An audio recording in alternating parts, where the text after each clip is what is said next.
Dan Kopel, lead designer for the multiplayer project. This is the map's Troina. It's a Sicily map.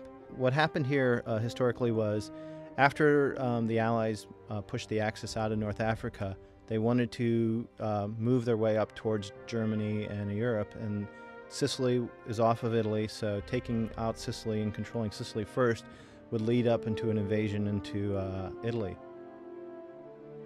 This is Alexander Conserva, programmer on the multiplayer team.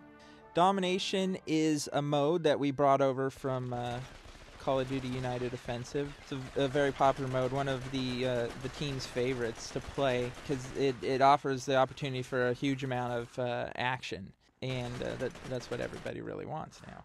This map is particularly well suited to domination. I mean, basically the premise of domination is that there are 5 different flags in the map. You've got to go capture the flag and then hold the flag for as long as you can. If you capture all 5 flags, your team wins the map.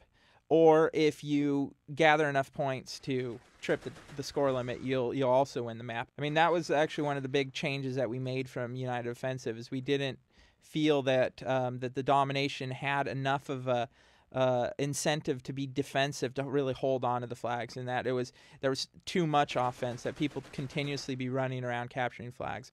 This map is really exceptional for this game mode. I mean, with its tight, narrow streets, with all the places to hide, with the different levels where you could be in the top of a 3rd-story building or coming up out of an underground passageway.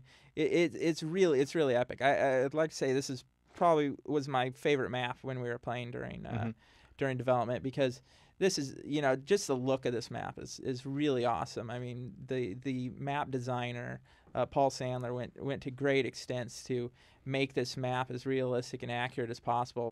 One of the interesting things in our research, Paul did tons of research on this map to get it to look like, for both the single player and the multiplayer map that we have as Troina. The interesting thing is, you'll notice in the skybox is the volcano. And that actually was a real volcano going on during the battle. I mean, off in the distance. It'd just be amazing being part of the 1st Infantry and fighting in a city and all of a sudden looking up and seeing this active volcano.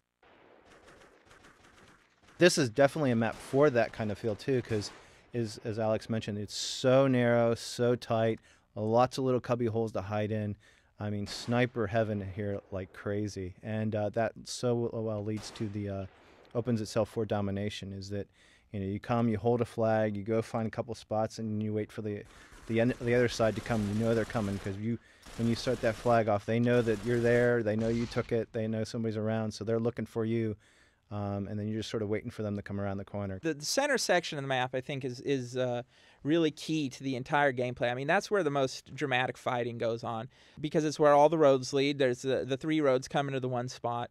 And then, so people end up there fairly often. And also there's that center flag that everybody wants to grab. It's a really, really cool place to fight. There's all sorts of niches and cubby holes. There's a really great spot down one of the streets up in the 2nd floor balcony where you can set up an LMG that's perfect for just holding down that flag, or maybe taking some defenders off the flag. This section right here is just where your fiercest firefights are going to go on. So I'd almost recommend saving this flag till last.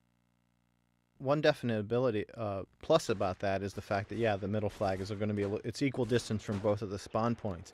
But then one of the negative parts about that is, while you're trying to fight this, it leaves you, you have to control, to actually win the match by taking all 5 flags, you have to keep control of the 2 flags closest to their base while you're trying to assault a flag in the middle of the map. And that actually, I think, would be a pretty hard thing to do. I mean, but then again, controlling all 5 flags at the same time is difficult to do anyway. So.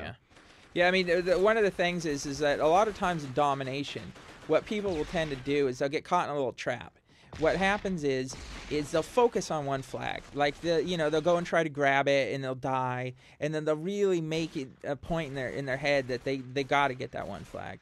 The other thing about all that is that's why it's so good in this map, is that there are so many small, extra little passageways to get through. It's like they don't know how you're going to get to that next flag. You got definitely a lot of different ways to do that, and if there's defenders taking one of the routes away from you, you can always try a different route to get to where you're trying to go to.